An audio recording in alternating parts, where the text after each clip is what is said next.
안녕하세요, 여러분. 김선영입니다. 혹시 요즘 이런 생각 해보신 적 없나요? 어제까지 내 품에 안겨 제잘거리던 그 귀여운 꼬마는 어디 가고 웬 낯선 남자가 내 집에 살고 있지? 하고요.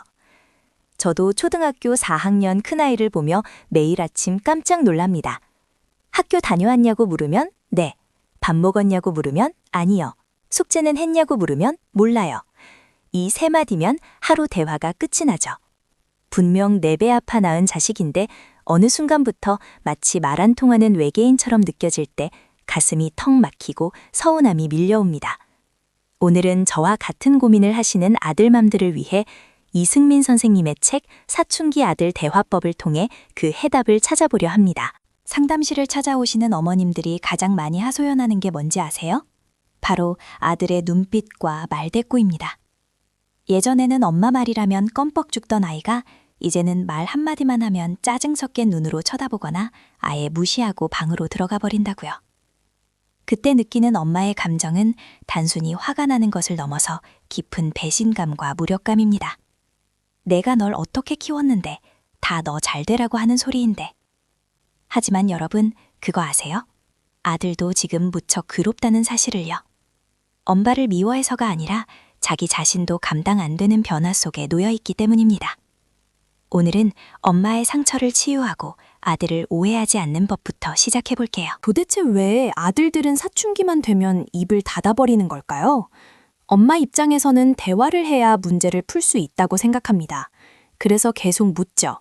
학교에서 별일 없었어? 친구랑은 잘 지내? 학원 선생님은 뭘 하셔? 엄마에게 대화는 연결과 공감의 수단이니까요. 하지만 아들에게 엄마의 이 질문들은 대화가 아니라 시문이나 간섭으로 들립니다. 특히 남자의 뇌는 문제 해결 중심이라 엄마의 질문을 듣는 순간 아, 또 뭔가 보고해야 하는구나, 또 잔소리가 시작되겠구나 라고 방어 기제를 작동시킵니다. 그래서 가장 안전한 대답인 몰라요를 선택하는 것이죠. 이 책에서는 사춘기 아들의 머릿속을 내부 수리 중인 공사장에 비유합니다. 뇌의 CEO 역할을 하는 전두엽이 대대적인 리모델링에 들어가거든요. 이 시기 아들들은 감정을 조절하고 이성적으로 판단하는 회로가 엉망진창입니다. 대신 감정과 본능을 담당하는 편도체는 아주 예민해져 있죠. 그래서 별것 아닌 말에도 욱하고 논리적인 대화보다는 즉각적인 쾌락이나 휴식을 원합니다. 아들이 방문을 닫고 들어가는 건 엄마가 싫어서가 아니라 과부하 걸린 자신의 뇌를 쉬게 하려는 본능적인 생존 전략이에요.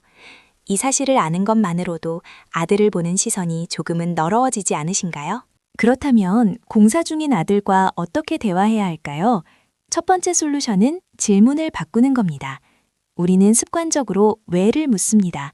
너 왜 학원 늦었어? 왜 숙제 안 했어? 왜 방문을 잠가? 이 왜라는 말은 아들에게 비난으로 들립니다.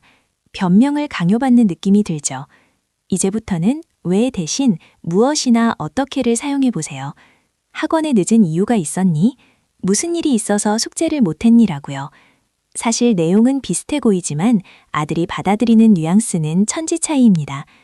비난이 아닌 상황을 묻는 질문에는 아들도 방어벽을 낮추고 사실을 말할 가능성이 높아집니다. 실제 상황에 적용해 볼까요? 저도 4학년 아들이 게임 시간 약속을 어길 때가 많습니다. 예전 같으면 너 왜 약속 안 지켜? 엄마 무시해? 라고 소리쳤을 거예요. 하지만 이제는 심호흡을 한번 하고 이렇게 말합니다. 약속한 시간이 지났네. 지금 끄지 못하는 특별한 상황이 있는 거니? 라고요.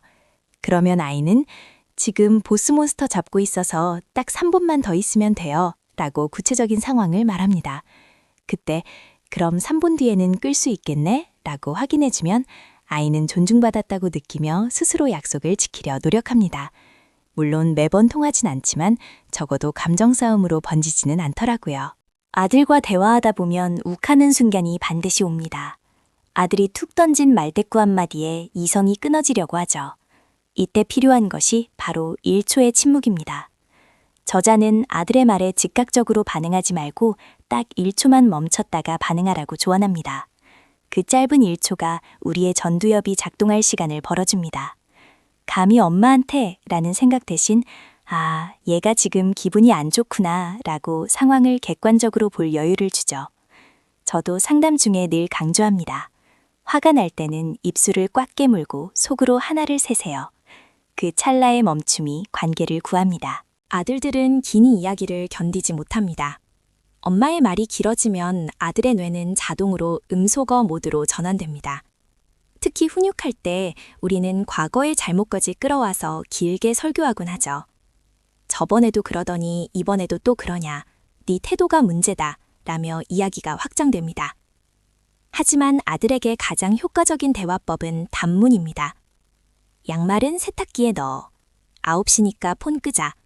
이렇게 주어와 서술어로만 이루어진 짧은 문장이 훨씬 강력합니다. 감정을 빼고 정보만 전달하세요. 아들은 팩트를 원하지 엄마의 감정서사를 원하지 않습니다. 칭찬은 고래도 춤추게 하지만 사춘기 아들에게는 영혼 없는 칭찬은 오히려 독이 됩니다. 잘했어, 최고야 같은 추상적인 칭찬보다는 아들이 한 행동을 구체적으로 인정해주는 것이 좋습니다.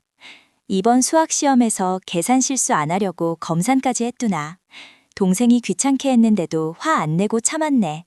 이렇게 과정을 읽어주면 아들은 엄마가 나를 제대로 보고 있구나 라고 느낍니다.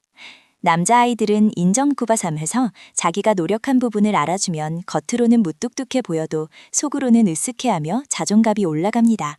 사춘기 아들에게 자존심은 목숨과도 같습니다. 특히 친구들이나 형제들 앞에서 자존심을 구기는 말을 들으면 아들은 모멸감을 느끼고 적도 돌변합니다. 저도 7살 둘째 앞에서 큰아이를 혼낼 때가 있었는데 그때 큰아이의 눈빛이 정말 매섭게 변하더라고요. 아들을 혼내거나 지적할 때는 반드시 단둘이 있을 때 해야 합니다. 그리고 너는 맨날 왜 그러냐는 식의 인격 비난은 절대 금물입니다. 네가 방을 어지럽혀서 엄마가 치우기 힘들어처럼 행동과 그 결과에 대해서만 이야기해야 아들의 자존심을 지키면서 행동을 교정할 수 있습니다. 말이 통하지 않을 때는 100마디 말보다 한 번의 스킨십이 더 강력할 때가 있습니다. 물론 사춘기가 되면 엄마의 손길을 거부하기도 합니다. 껴안거나 뽀뽀하는 건 질색하죠. 그럴 땐 가벼운 스킨십을 시도해보세요.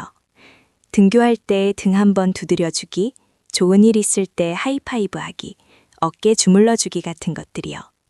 저도 아들이 기분이 안 좋아 보이면 아무 말 없이 쓱 다가가서 엉덩이 한번 툭 치고 지나갑니다. 그러면 아들도 피시고서요. 언어적 소통이 막혔을 때 비언어적 소통인 스킨십이 굳게 닫힌 아들의 마음문을 여는 열쇠가 될 수 있습니다. 사실 이 모든 대화법보다 더 중요한 건 엄마의 마음 상태입니다. 우리가 아들에게 화를 내는 건 아들에 대한 기대가 크기 때문이고 내 뜻대로 되지 않는 불안감 때문입니다. 이제는 아들을 내 품 안의 자식이 아니라 독립된 인격체로 인정하고 약간의 거리두기가 필요합니다. 아들의 방문이 닫혀 있어도 지만의 시간이 필요한가 보다라고 쿨하게 넘길 수 있는 마음의 근육을 키워야 해요. 제가 상담하면서 늘 말씀드립니다. 어머님, 아들하고 너무 친해지려고 애쓰지 마세요. 적당히 거리가 있어야 서로 존중할 수 있습니다. 지금 이 영상을 보고 계신다는 것 자체가 여러분이 이미 좋은 엄마라는 증거입니다. 아들과 잘 지내보고 싶어서, 아들을 이해하고 싶어서 노력하고 계시잖아요. 때로는 실수하고 화내고 돌아서서 후회하며 밤잠 설치기도 하겠지만 그 모든 과정이 아들을 사랑하는 엄마의 마음입니다. 저도 매일 실수하고 반성하는 엄마입니다. 우리 너무 자책하지 말아요. 아들의 사춘기는 엄마에게도 성장통입니다. 이 시기를 잘 견뎌내면 아들은 듬직한 청년이 되어 엄마 곁을 지켜줄 것입니다. 오늘 내용을 정리해 볼까요? 첫째, 아들의 침묵은 뇌 공사 중인 자연스러운 현상이다. 둘째, 왜 대신 무엇을 물어 비난의 뉘앙스를 없앤다. 셋째, 화가 날 땐 1초만 멈추고 심호흡한다. 넷째, 길게 설교하지 말고 짧게 팩트만 전달한다. 다섯째, 적절한 거리두기로 엄마의 마음을 먼저 챙긴다. 이 5가지만 기억하셔도 아들과의 전쟁이 평화협정으로 바뀔 수 있습니다. 한 번에 다 하려 하지 마시고 오늘 딱 하나, 1초 멈춤부터 실천해 보시면 어떨까요? 저자는 말합니다. 아들은 믿는 만큼 잘한다고요. 지금 당장은 답답하고 불안해 보여도 우리 아들들은 자기만의 속도로 치열하게 어른이 되어가고 있습니다. 엄마의 불안한 눈빛 대신 신뢰의 눈빛을 보내주세요. 난 널 믿어. 네가 잘 해낼 거라 생각해. 이 믿음이 아이를 가장 크게 성장시키는 비료가 됩니다. 오늘 아들이 학교에서 돌아오면 잔소리 대신 그저 따뜻한 눈으로 바라보며 왔니? 힘들었지? 하고 어깨 한번 두드려주세요. 그 작은 변화가 기적을 만듭니다. 저도 오늘 집에 가면 4학년 큰아들에게 게임 좀 그만하라는 말 대신 오늘 학교에서 제일 재밌었던 일이 뭐였어? 라고 물어보려 합니다. 혹시나 몰라요 라고 대답해도 실망하지 않고 그랬구나. 말하고 싶을 때 말해줘 라고 쿨하게 넘겨보겠습니다. 우리 모든 아들맘들 오늘도 화이팅입니다. 사춘기는 언젠가 끝납니다. 그때까지 우리 함께 버티고 사랑해요. 오늘 이야기가 마음에 와닿으셨다면 지금 바로 구독과 좋아요 버튼을 눌러주세요. 그리고 댓글로 여러분의 아들이 가장 많이 하는 말 혹은 가장 속상했던 순간을 적어주세요. 글로 쓰면서 털어놓는 것만으로도 마음이 한결 가벼워지실 겁니다. 세상의 모든 아들 엄마들을 응원합니다. 감사합니다.